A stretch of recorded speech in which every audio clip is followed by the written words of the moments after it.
इंग्रजीत फळांच्या रसाला ज्यूस म्हणतात आणि मराठीत जे टाळ्या वाजवत नाही त्यांना काय म्हणतात, कंजूस म्हणतात.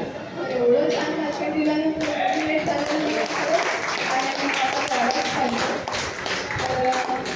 आपल्याकडे पद्मजा मॅडम आहे, पद्मजा फुलेजी मॅम, त्यांनाही थोडंसं बोलायचं आहे.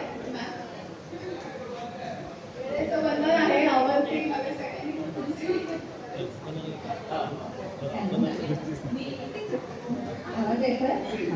मी नेहमी कविताच म्हणणार आहे, पण त्याच्या आधी मला थोडं सगळ्यांचे आभार मानायचे.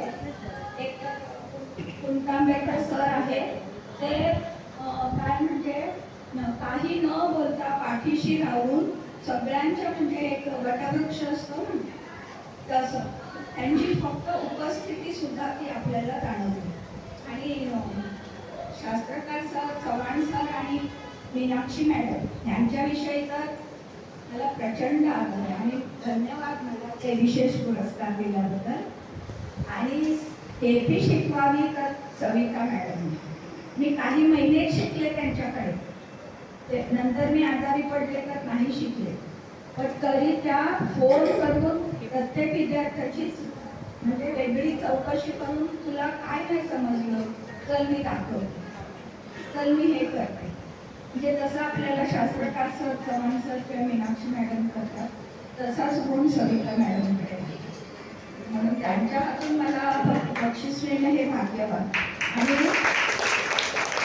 खूपच मॅडम, मला त्यांचा एवढा अभिमान आहे, कारण त्यांचं वय काय 89 ना, 79, आणि पहिल्याच ह्याच्यात त्या पास झाल्या. म्हणजे असं नाही की यावर्षी गणिताची परीक्षा दिली आणि पुढच्या वर्षी दुसरी दिली, असं नाही. तुमचं पण मार्गदर्शन उत्तम आहे. असं नाही, पण कौतुक आहे तुमचं, मेहनत आहे, आवडलं मला. चला मी जरा कविता म्हणते हा. फिटे गुरुजींची ही परंपरा, अखंड तेविली तुम्ही गुरुबरा. फिटे गुरुजींची ही परंपरा, अखंड तेविली तुम्ही गुरुबरा.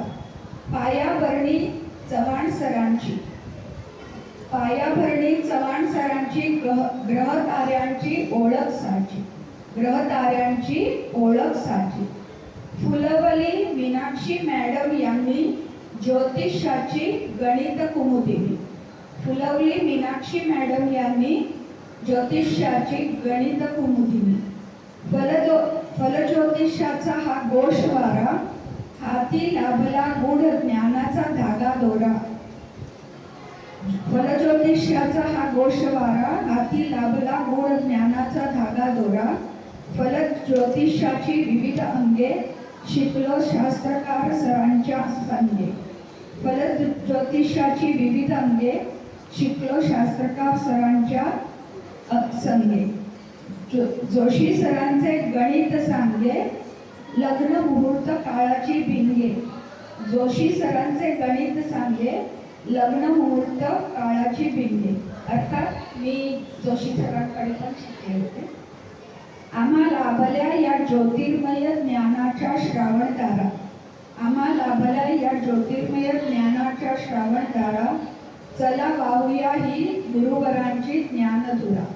चला वाहूया ही या गुरुवरांची ज्ञानधुरा.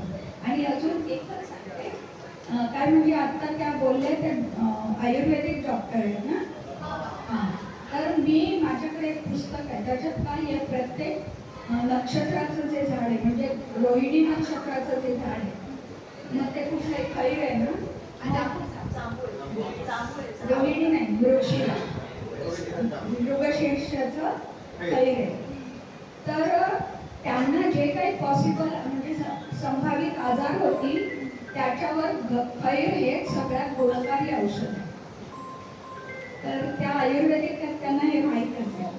पण मी बाकीच्यांना पण सांगते की तुम्ही कधी आजारी पडला तर आपला नक्षत्र वृक्ष बघा, काहीच नाही तर त्या झाडाखाली जाऊन बसा.